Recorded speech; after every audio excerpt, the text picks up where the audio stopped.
Hello and welcome, everyone. This is the First Circuit Podcast, episode number 74.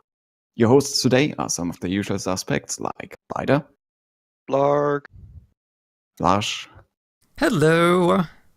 and Old Bob, hello. and there's me, Ian Drizeri. Today we have one very special guest. Say hello to the audience, Jon Everist. Hello. Thanks for having me. Thank you for being here.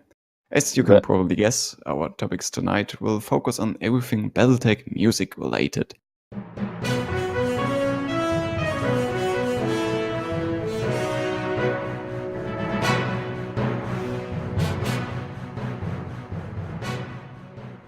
So to start off the whole thing, Jon, would you like to introduce yourself? I'm Jon Everist. I am a composer, freelance composer, mostly in video games, and I've done a lot of music for Harebrained Schemes. Did the music for Battletech, obviously, and also did the music for the Shadowrun series, Necropolis, and some other stuff. Yeah, excited to be here. And we're very much excited to have you. So to give people a broader picture of who you are, would you like to tell us a bit about how you started your career, how you got into game music, and especially how you got into the working with Harebrained Schemes and, of course, Battletech? Yeah. My start in a career in scoring in particular was kind of circuitous, I would say. So I've always made music at a young age, but I didn't kind of go the classical training route when I was young. I was more in bands and interested in producing music, using samplers and turntables and stuff. So a kid of the 90s, that at a time when production and hip hop in particular were really kind of popular, and got myself a sampler back in the day, an old Ensoniq ASR 10, which was my first kind of brush with sampling and so forth.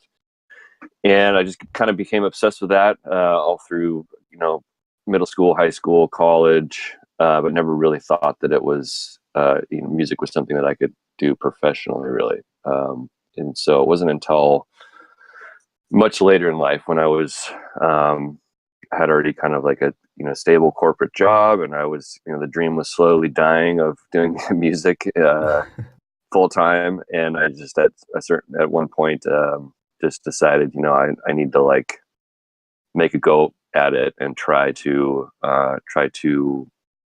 do what I love, make music for a living. So ended up quitting my job and going back to school to DigiPen here in Redmond. They had just started a music and sound design for video games program, and thought it was kind of a good opportunity for me to try to get into the industry. So I've been, played games my whole life, and game music is kind of what got me into producing music in the first place. But for some reason, I couldn't make the leap of faith, thinking like, hey, like this is something I could do until much later. And then, so I went to school for just a few years, and I had to drop out because I ran out of money, couldn't pay for the tuition because it's really expensive. But luckily, before I left school, I met an incredibly talented artist, Jen Ravenna, who did a lot of the concept art for Battletech and Shadowrun and whatnot for Harebrained Schemes. She was at DigiPen and actually had just gotten some work with them, and just randomly brought me up in a meeting when I think Mitch and Jordan were looking for music for a trailer for the first Shadowrun game, the first Kickstarter Shadowrun game. And they reached out, and I made a trailer for them, and they liked it and kept asking me back. And so it just kind of snowballed from there, really. That was the first gig for me in the games space, and you know, I feel like I got incredibly lucky. But that was my break, I guess, was the fact that Jen brought me up in a meeting, and that tied me in with Mitch and Jordan.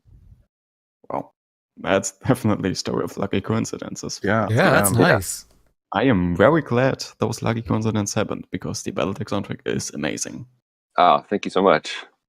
So yeah. Basically, like we actually listened to it like at our car, like you know, like going on trips, my wife and I, and just having the background. It's really. I love it. That's awesome. So personally, I've got one follow-up question. When you decided you would get into music later in your life, was it always that you wanted to go into game music, or did you just want to start out making music in general? You know, so like I played games my whole life, really. I would say like when I was young, one of the first games that I played was not first games I played, but the first game that I played where the music kind of blew my mind was I think it's Final Fantasy V in Japan, but in the US it was Final Fantasy III on Super Nintendo. And I just remember like that intro with the mechs like walking in the snow, and like, you know, of course it's there's the sound system on the SNES was like kind of mind blowing at that time for me at least. And that was a moment where that stuck with me, still sticks with me till this day.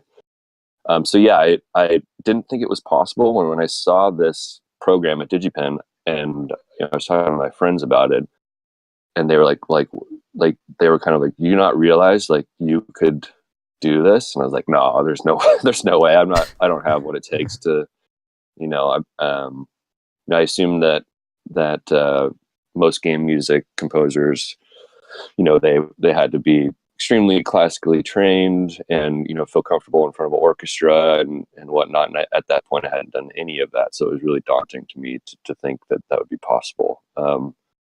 But yeah, I just kind of took a leap of faith and thought, you know, I'm going to try to learn things I don't know and do what I can to make it happen. And I was definitely just laser focused on video games, just because of, you know, mostly how at that time when I went back to school, the space for video games was really starting to be. I mean, it's always been inspiring, but it's kind of like the explosion of indie games gaining popularity, and then also just in general, really interesting scores for big time games like the Chaos Theory Splinter Cell score was one that really stuck with me because I was a fan of Amon Tobin, who did the score for that. And I just remember hearing that soundtrack and playing the game and being like, wow, like if he's doing this type of music for, you know, Splinter Cell, a huge franchise, like maybe it is possible that I could have a go and see what happens. So yeah, the games, it's always been games, and you know, I just can't help but feel incredibly lucky. But you know, I kind of was so focused on it for a good period of time that yeah, just happened. So with your inspiring background, do you have any advice you would give people who are thinking about starting in the music career? Yeah, I would say like, it's difficult because like I said, I feel like I got extremely lucky. I think luck has a lot to do with it. I think it's really easy to I guess the term for it is like survivor bias or whatever. You know, especially for someone like me, where I didn't have a backup plan. I really went all in on this idea, and like I was saying, I had to drop out of school because like you know, I didn't have money to pay for tuition. I had to, you know, was driving for Lyft on the side when Lyft was first. It was basically when Lyft first came out.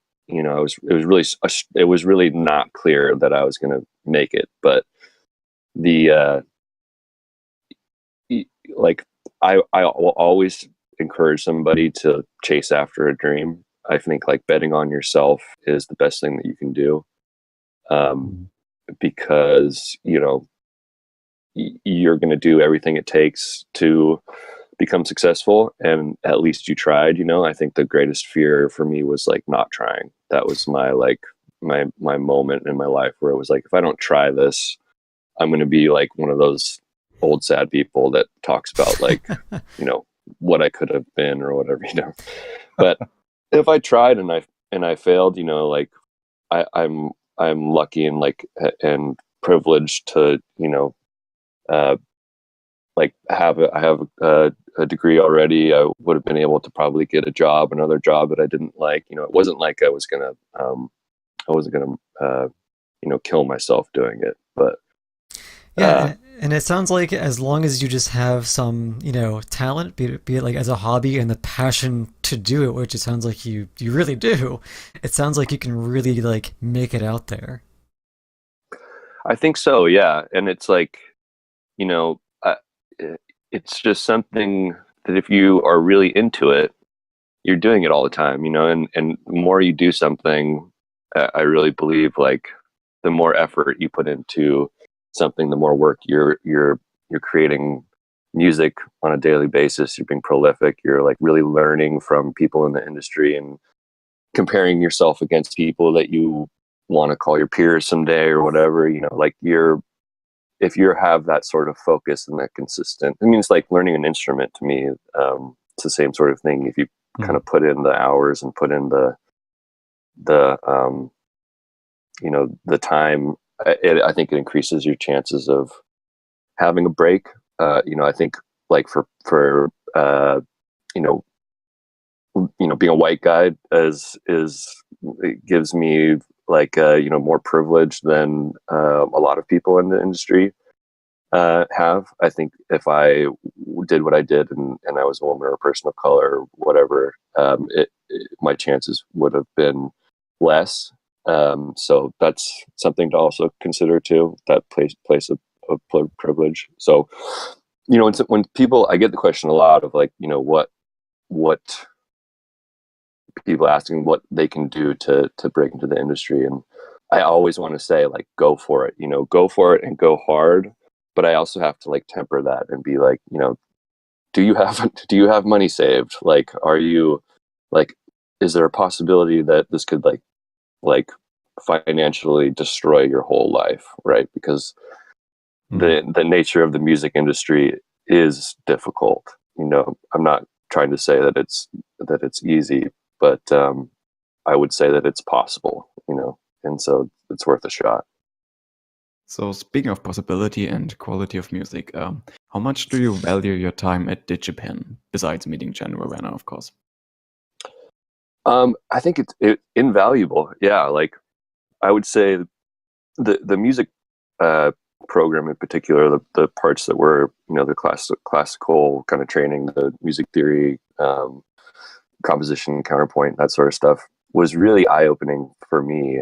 I had such a nervousness about my ability to like step into that side of things. It's like it just always felt like a very magical, unattainable side of music that I didn't think I was capable of getting. But there's a teacher there who was the music teacher, was just like really, he was a Juilliard person, so he, you know, had a really strong jazz background. And I think like I have some sort of, I've always had a connection with the jazz world in general. I think just from like an intuition standpoint about music and choices that I make sometimes in music. And he was really helpful in kind of like helping me realize that I spoke a lot of this musical language already, and that is hard to teach. You know, that's the thing that is the most difficult to teach, is speaking the musical language. You know, learning to read the musical language or to write the musical language is the easy part, right? Mm-hmm. That's the part that you more you know, have to put in more like manual labor hours and doing. But the musical language and the voice is a little bit, in the ether. It's difficult to learn that, more difficult. So he helped me, give me some more confidence in that, and realizing that I was the whole classical realm was less daunting than after that, and so that's invaluable to me for sure. Yeah, and actually, then I think as a quick follow up, and this could be a real open-ended kind of question, but I'm always curious when composers and musicians who write their own music, I couldn't imagine myself ever doing that because I'm just nowhere near creative enough to do that kind of thing. But I guess, real quick, I mean, is there any method or any way you or any things you do to like prepare to get a song written or to create one? Yeah, I mean, it can vary. I do have like a routine, because if I'm quite busy, which I've been lately, it's you wake up in the morning, make coffee, turn on all this equipment that I have in here in the studio, and get the templates churning and loading all the instruments and stuff. And then a lot of it is really starting like on the piano, like whether it's just noodling around, writing a melody or a chord progression. And then from there, typically writing some of that stuff down on paper, possibly. But moving to the computer and really just orchestrating it digitally after an initial idea. But yeah, the main thing is just, I have ideas come randomly at times, but for the most part, it's going through that routine of just sitting at the piano and staring at the blank page and just trying stuff out. and things that stick. A song can start with a bass progression or a chord progression or some sort of melodic thing, and it can switch gears in the middle and go take you different places than you thought you were trying to go. But yeah, it's pretty much just like a process of sitting down and just writing. Cool. On this topic though, you said when you started out you dabbled a lot in music sampling. What kind of styles of music what music did you take and what did you sort of turn it into? Yeah, so like when I was growing up, like the underground hip hop scene was pretty massive in the 90s. So I made a lot of and also electronic music. I listened to a lot of like Aphex Twin and MF Doom and Aesop rock and stuff, and I would, actually, funny enough, I would go to like the record stores and they always would have these dollar bin record crates that are just older records or records that are a little bit damaged that they can't really sell at full price, and I would just buy a whole bunch of those. A lot of it was classical music, and would sample little snippets of that or pieces of that and repurpose them and add beats over them and synths and stuff like that. So it was just a lot of kind of electronic, like hip hop production stuff is mainly what I was into. But it's kind of funny to think that what I was sampling then were a lot of orchestral stuff, and then it ended up later in life that I was writing actually for the orchestra too, which is weird to think of because it's something that I would have never imagined would be possible. Yeah. So do you still have some of your so-and-so original pieces left published for us to listen to? Ooh. Oh gosh, I don't think so. No. Some sort of like hidden album never released to the public. No. I mean, like I've got back in that time, like this ASR 10 is what it was called, that you actually had to load a project with floppy disks was how old Oh, school yeah. was. Mm-hmm. And it it would take like 20 minutes to load a song, and so I'm sure I've got a bunch of stuff somewhere, but I'm just I'm scared to listen to it. That is totally understandable. Oh, So I've got yeah. one last question related to DigiPen. Do you recommend people in general, if they want to start in the music industry, do you recommend them to join a music program? I think that for me it was really helpful because I had no network in gaming at all, in the game development side at all.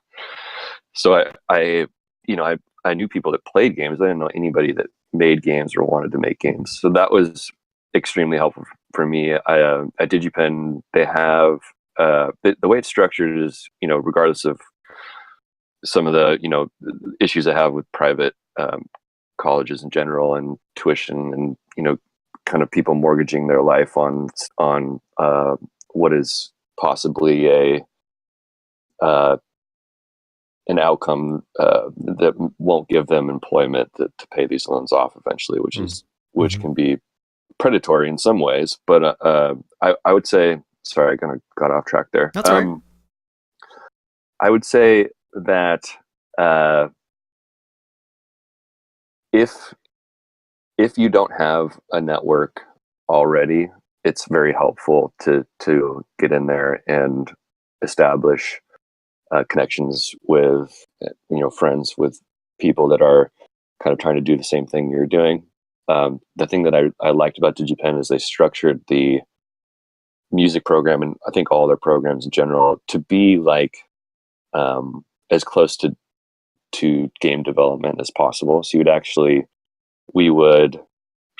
your music classes and stuff, but then you'd have a class that was just called like game class or something like that, and you would literally have to go get a job like with a student game team that was making a game. So you'd have to go out and like pitch to say, do you need a composer? Like I've heard about your game you guys are making. Like, would you like me to write music for it? You'd have to kind of show them a demo and get hired on their team, and then once you were on their team, you'd make a game, and you really would make it like it's extremely similar to how it happens in the industry itself. So that was super invaluable to me. I found that like extremely useful, beneficial. Yeah.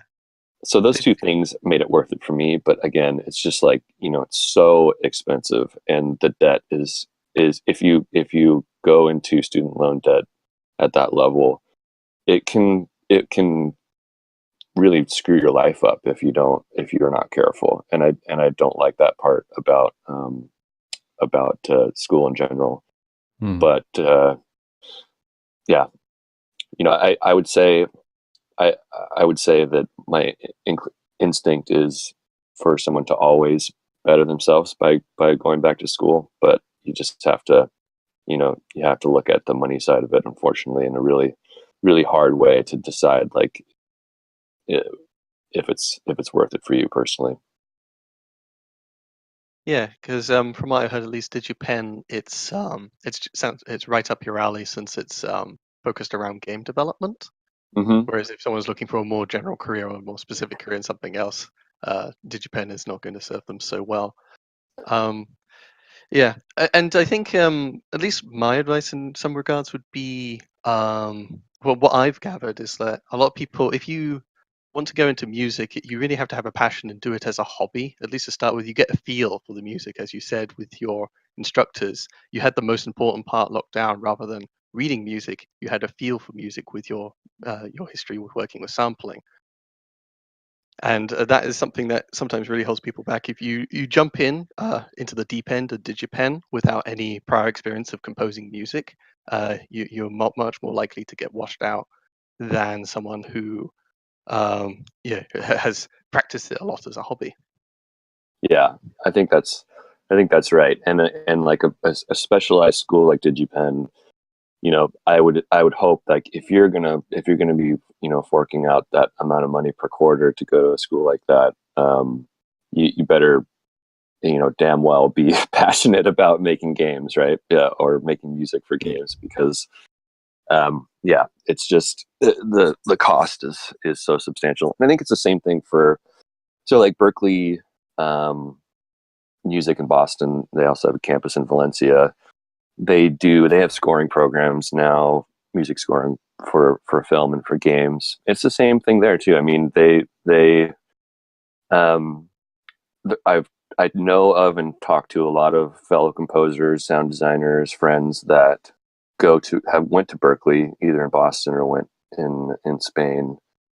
And some people, they said it was the best move that they made. Other people to this day regret it. And it's just it's hard to kind of put a blanket statement on music school in general, but it varies. There was a time where I was thinking I would try to go to Berkeley also instead of DigiPen. I think I'm glad that I went to DigiPen because of how they let you make games, as I talked about before. But yeah, I know people that went to Berkeley and dropped out kind of like I did, and are working in the industry. And I know people that have graduated and are in the industry and still in massive amounts of debt from it. But yeah, I think a lot of it is just that network is extremely helpful to give you a leg up. Yeah. So, and speaking of network, this is probably going to be the most important question for any freelancer. How do you manage your network now? How do you market yourself? Yeah, I think I'm extremely lucky in that, like, I have such a good relationship with the people that I work with, Harebrained Schemes in particular, that I'm delivering them something that's on time and is on budget, hopefully, and that they like enough to not, fire me. That's so every time if a studio is successful and they're going to keep making games, that's kind of the dream scenario, is that they keep asking you back.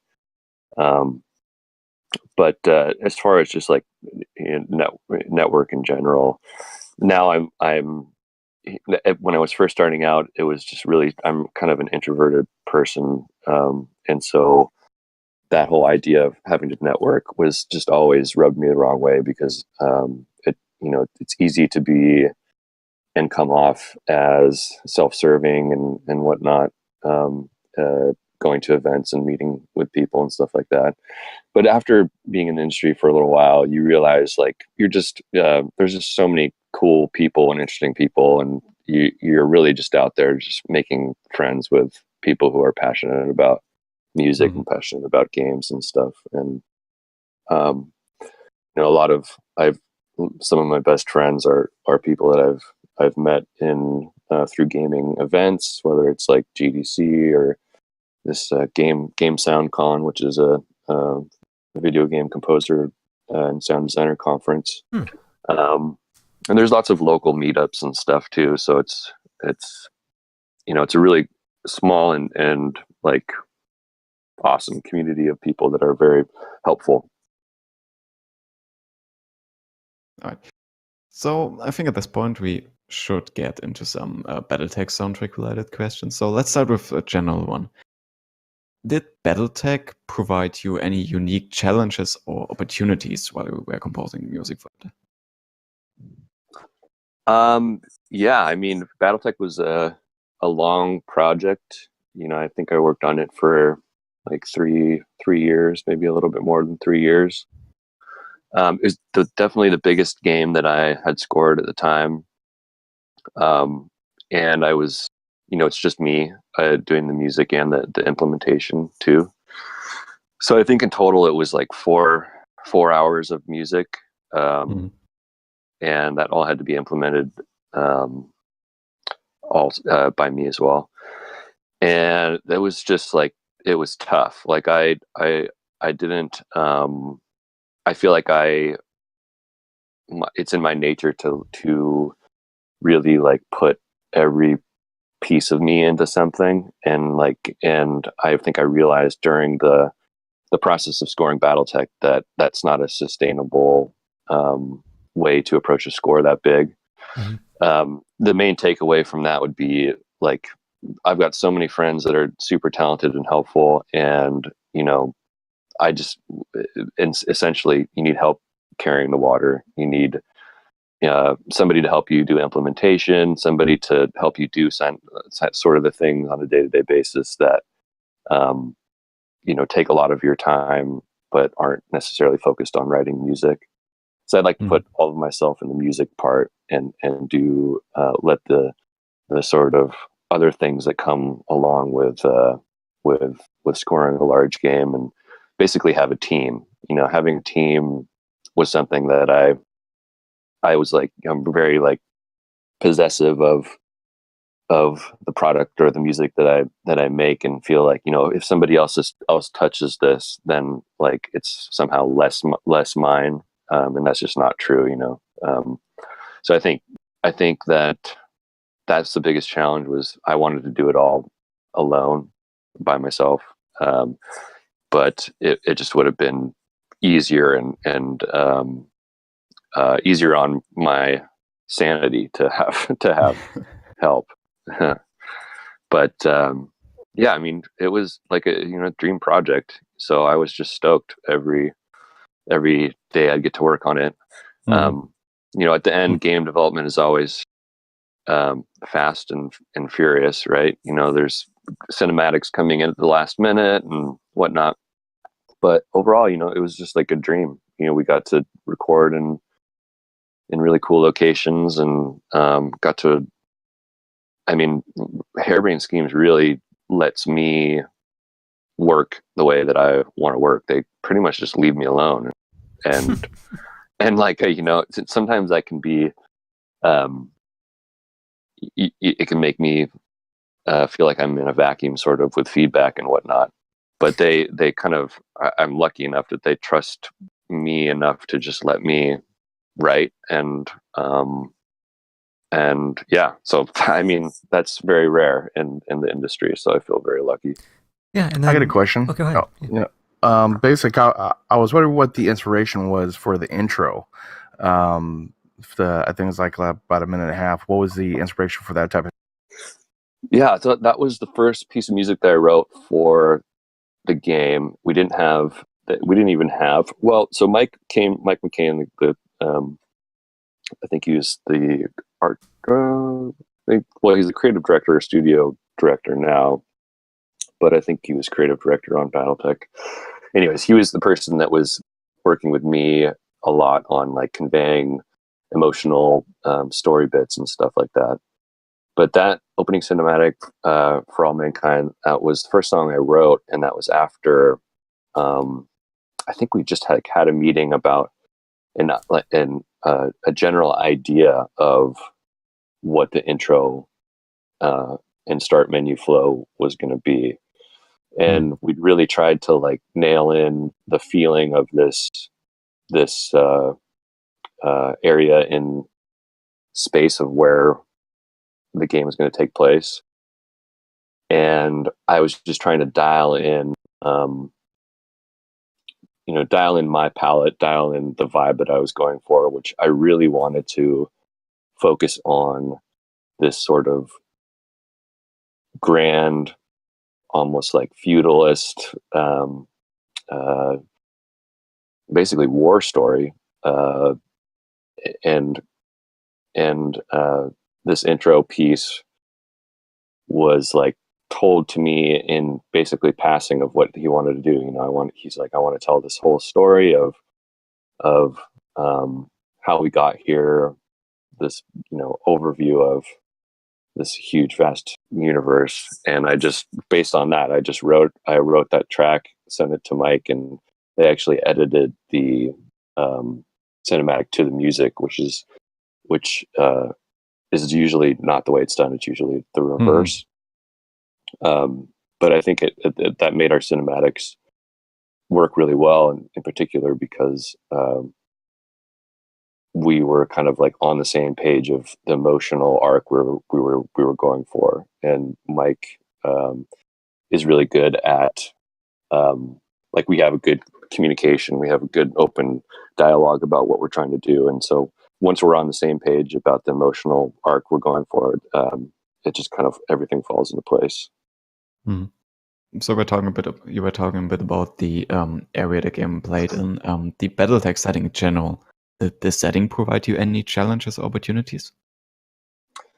Yeah, so I tried to just I like the history of Battletech is so massive and daunting. Not just the lore, the lore itself, but in general the history of Battletech as a property. I remember when I was really young, I went to Virtual World and did one of those Battletech centers or whatever they're called. Yeah.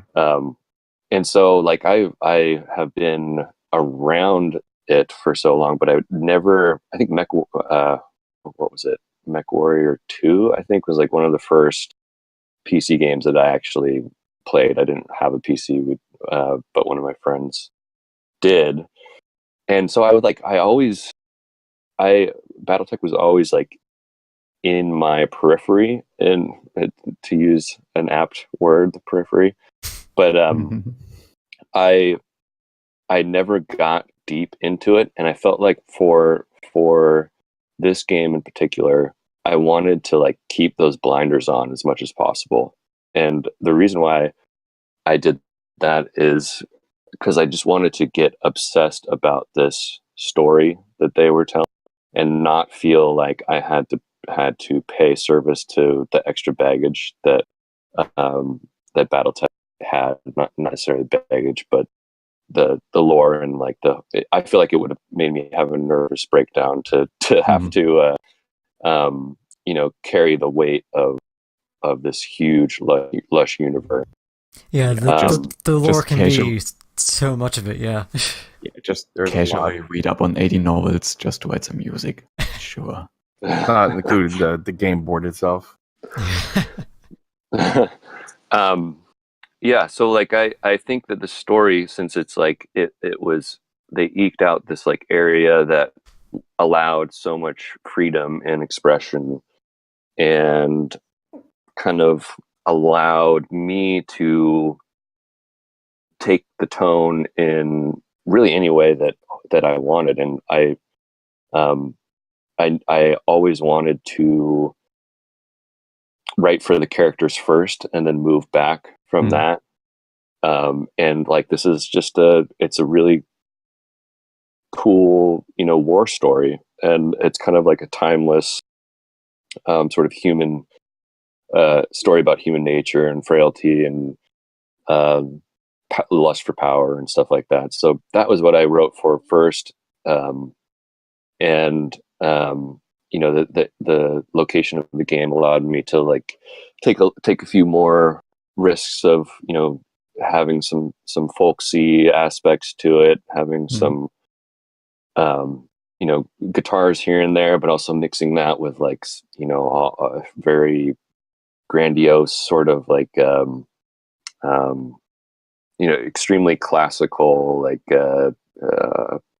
almost like medieval music, and then the mercenary campaign part of it, the fact that you're, as the player character, you're kind of you're more concerned about paying your bills than this whole unfolding drama of the Arana restoration and stuff like that happening around you. So I wanted to balance that by treating the mercenary campaign with different instruments and more synths and less of that grand scale stuff. So it was it's like such a cool mix of story elements that really allowed me to score it in a creative way. Right. So back as we discussed the soundtrack first time for the podcast, I remember Bida had some very distinct opinions on it. So to maybe question it for you, was there any particular reason you went against the so-called established Battletech related music with kind of the metal and rock feeling and more for the orchestral? Was there any particular reason, or was this just your style being shown here? I kind of did the same thing for Shadowrun too. When I scored Shadowrun Hong Kong in particular, like I enjoy fresh perspectives, and I enjoy treating. I just feel like you can definitely have. I mean, there's some guitars in the combat music and stuff. It's not walls of metal or anything like that, but I feel like when you're looking at the characters and trying to approach the story with a lot of empathy and care, first and foremost, nothing really touches that like an orchestra can, or strings can, or even use of analog synths can. So I think that was first and foremost, is like, to me, in my mind, this story and what we were trying to say and what we were trying to do just called for the music. I hear it in my head when I'm being told plot points and stuff. So it's hard for me to say that it was like a conscious decision. It was more like, this is just the way I saw it. But also, yeah, like I feel like there was, and one of the reasons why I kept my blinders on and didn't try to, listen to what other people were doing, or try to like carry the weight of other Battletech soundtracks and stuff like that, Battletech universe soundtracks, is because I wanted to have my own fresh perspective of it. And I think it was a riskier decision because I could have, angered the Battletech populace, and I just felt like it would be inauthentic if I tried to like cater to what people expected, and so I just did what I thought was best. All right. So, talking about orchestral music, watching you behind the music video, I kind of felt like you've done that a couple hundred times, but apparently you're kind of fresh to it. How did you actually pick out the musicians to record the music for you? And what was the kind of process to get there, to find an orchestra to do live recordings? Yeah, so in the composing industry for film and games, there's usually they're basically called a orchestral production company. We used a company called Dynamedion, which is in Germany, and what they do is they you reach out to them, about the music that you have, music that you're writing, or the music that you have. You already know the instrumentation if you're writing a score, so you know exactly what instruments you need to have. And then what they do is they source through their connection with orchestras around the world, mostly in Europe. They source an orchestra for you and help manage the whole booking and whatnot. So we did recording in Budapest, and Budapest is a great place to record outside of the US. They have a really fantastic orchestra there that do a lot of recordings for film and TV and games. And so, yeah, we just through Dynamedion, they sourced the players and set the date, and then luckily we got to go to be at the session personally, so it was really a cool experience. Yeah, so it's pretty, these players are doing these sorts of sessions, every week or every day or whatever it is. So it's kind of they're playing in the local orchestra also, so they're extremely talented musicians. So it wasn't you deciding you wanted to visit Budapest and chose from there. Yeah, not really. I mean, so like we can pick like like if I'm working with a soloist, for example, that may be more of like a hand-picked sort of thing. But for the orchestra, typically you rely on the decision by the orchestrator or the orchestral producer of what's the best fit and the best group of people to get the sound you're going for. Right. So you touched earlier on you having a team of sorts. Do you actually work sort of all the time, or have you cooperated in the past on music pieces? I haven't collaborated on actually writing music, but for a team, so for composers, there's a lot of work that's involved. It's not directly writing music, and so like that's the biggest example would be an orchestrator. So like when I write a piece of music, I'm starting out on the piano usually, or then moving into the digital audio workstation, the DAW, and putting it in the DAW, and then from there exporting it into score format, which uses a program called Sibelius. The score format still needs a lot of work to get it to the level where you can put it in front of a violinist, for example, and they can play it without having any issues. So a lot of that work is done by someone doing score prep and doing orchestration. And orchestrators also can say, for example, I write a piece and it's got this huge brass moment in it. The orchestrator can take a listen to that track and be like, I see what you're doing here, John. You want really deep brass at this time. So we're going to have to get, 2 bass trombones for this part instead of 1 that you have in your score. So they'll help you like dial in the sound you're going for too, which is extremely helpful. And it's something that you can do yourself, but it's very time consuming. And that's why there are people that all they do is orchestration as their main gig. It's very time consuming. And if you are bad at it, it can ruin a recording session. So yeah, that orchestration is a big one. Part prep is a big one. So when you're working with soloists, especially, or just showing up to the session with the right notes on the page and written in a way that is intuitive for someone to play, takes a lot of work also.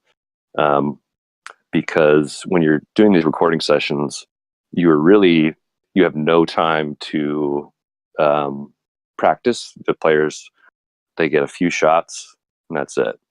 So the score has to be written in a way that is making it as easy as possible for them to just breeze through it.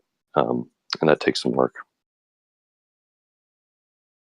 Next up, we have a potentially kind of personal question. What are your career plans for the future? Or to put it more precise, can we expect you to be back for more Battletech music? Future is looking good. I'll say that. But yeah, my plans for the future is just like every day. I'm just very grateful that I'm able to make music for games for a living. It's awesome. So I just hope that continues. There's a lot of exciting things on the horizon. The one thing I can't talk about is project with V1 Interactive that I'm on right now. V1 Interactive is a studio in the Seattle area that was started by Mark Slato, who's the co-creator of the Halo franchise. And so we're working on a game right now and doing the score for it. It's going to be pretty awesome. So there should be more information coming out about that in the coming months. Yeah, lots of exciting stuff.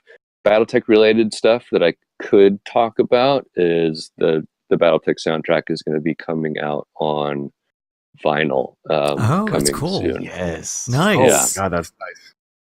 Yeah. So we've got all the artwork and stuff approved, and I should be able to like start teasing that, and then hopefully get those up for pre-order pretty soon. I don't have a record player, but I'm still gonna go buy it. It's a beautiful piece either way, especially with the nice cover art. Yeah. Yeah. Nice. Right. So can you actually talk about the upcoming Battletech expansions? Are you going to be back with more music for those? I can't talk about that, but Okay, yeah, we'll see. we'll see. All right. Enough from me. We've got one. Yeah. Okay. Sure. So let's get over to some pure Battletech questions, as in the Battletech universe. What's your favorite Battletech faction? Oh, gosh, I have to say, just because I'm selfish and narrow-minded, I say the Arana Restoration, just because is that a faction even? Sure. Yeah. Back in the Fair day, enough. yeah, back in the day. So I mean, I just really loved the story of Kamea, and so yeah, I just loved her as a character. Hmm. Cool. Speaking of the story of Khmer, have you actually played the Battletech game? Yeah, have you played all of it? Have you finished it?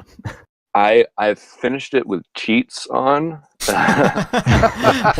but yeah, I haven't done a full playthrough yet, and so I like every day when I was working on and implementing, I had to go and play, everything and test to make sure the music was working properly and stuff like that.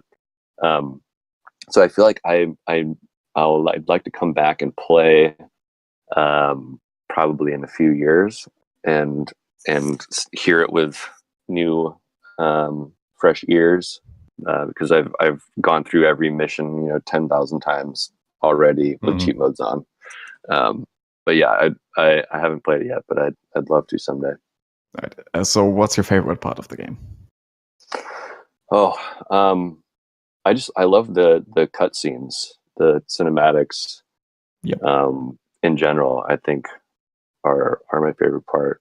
I really especially like the one that we did where Kamea is freeing the is at Weldry, and I don't know if this is a spoiler for some people, but she's freeing the prisoners from Weldry, and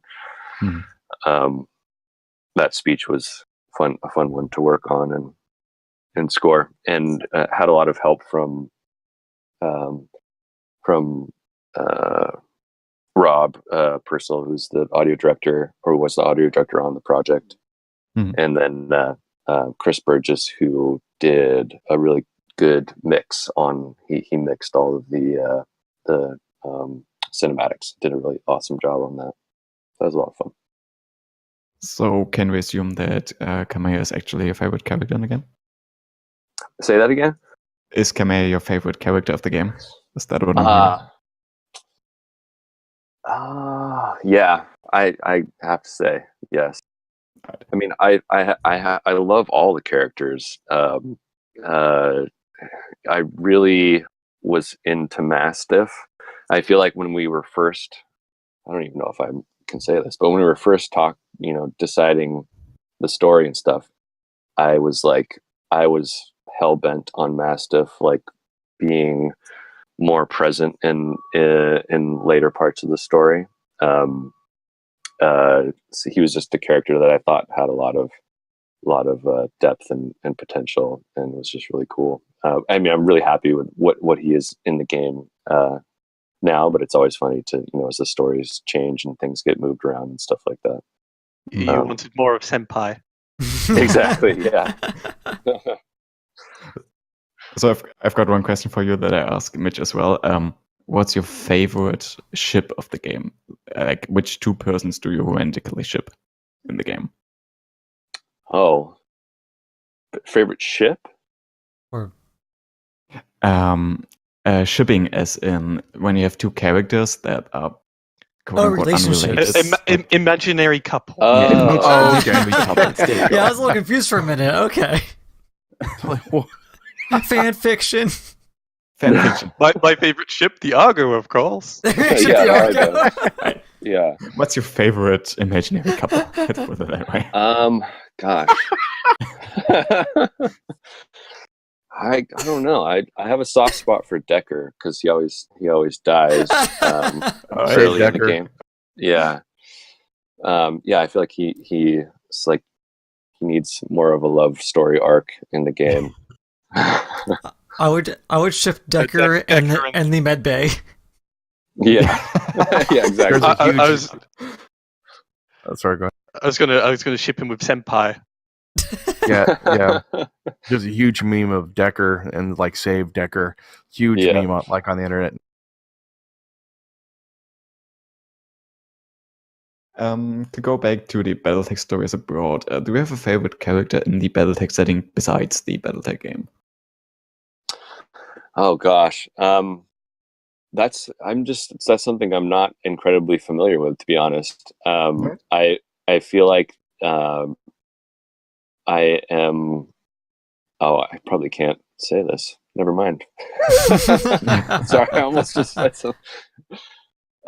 Yeah, I'm woefully uninformed on the Battletech universe, and I feel like so that's intentional for me, for how I wanted to approach the score. But now I am starting to get deeper. So check with me later. All right. Okay. By the way, I can highly recommend the classic novel lineup. Okay, cool. Yeah, definitely. All right. Something you do have some opinions about, though. What's your favorite mech from the game? It's got to be Atlas. All right. That's good choice. Clan or Inner Sphere?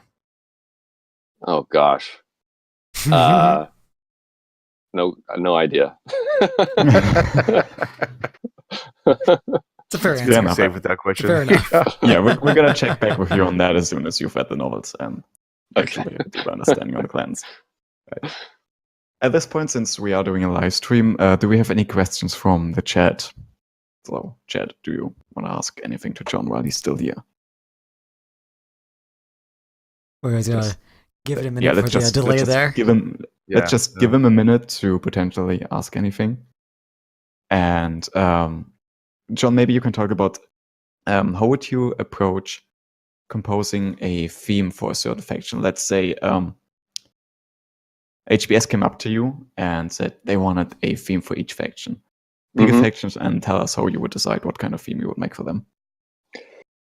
Yeah, so I think the main thing with approaching something like that is so first of all, it's all about art and story for me. So I get as much art on the faction as possible, or the person, the character, whatever it is.